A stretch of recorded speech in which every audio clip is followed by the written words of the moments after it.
My sisters and brothers, I greet you all with the love and peace of the Lord. I invite you to meditate together with me on the Holy Word of God of 24th November 2021. The focus of our reflection: fidelity to truth and to the Lord will certainly bring a lot of opposition and persecution upon those who stand for truth and God. But it is worth standing. Following Christ and his values is not an easy task. It will invite many adversities and afflictions. For that matter, anyone who stands for God and good will come across suffering and persecution. The simple reason is a world whose values are shallow and compromising cannot accept such contrasts and challenges. The same will be the fate of the disciples of Christ. If they are truly faithful to their master, then they too will have the same fate as their master: opposition, persecution, trial, and death.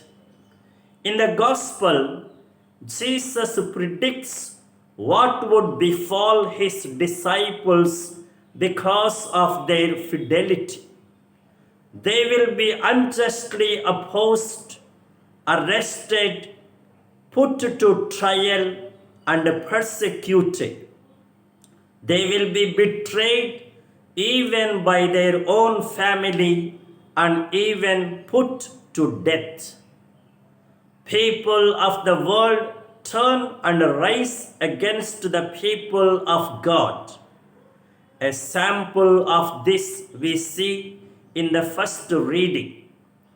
King Belshazzar, along with his household and a number of his lords, commits a sacrilege by drinking from the holy vessels of the temple of Jerusalem. He has lifted himself against the Lord of heaven.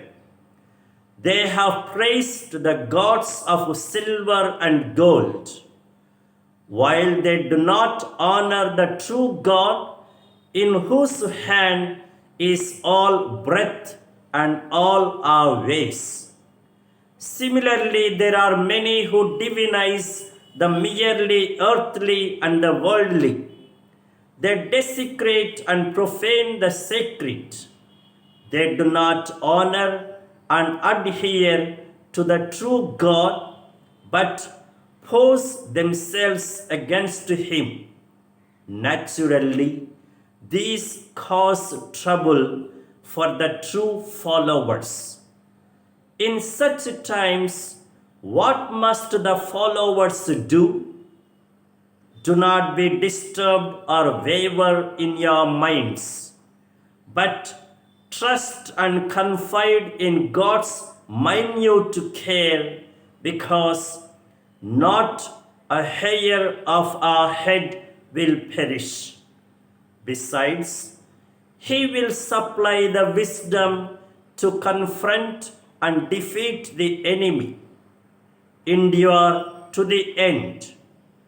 Be convinced of the just judgment of God. As in the case of the king, there will be for sure a writing on the wall against all who do evil.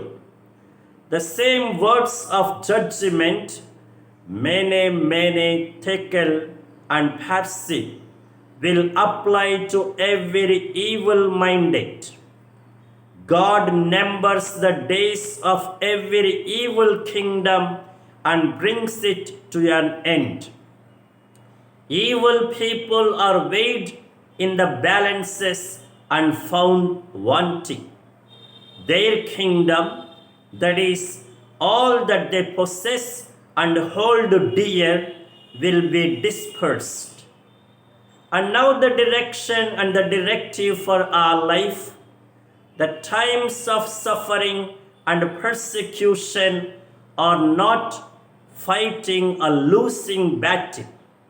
It is indeed an opportune time to bear testimony to our faith and love for the Lord.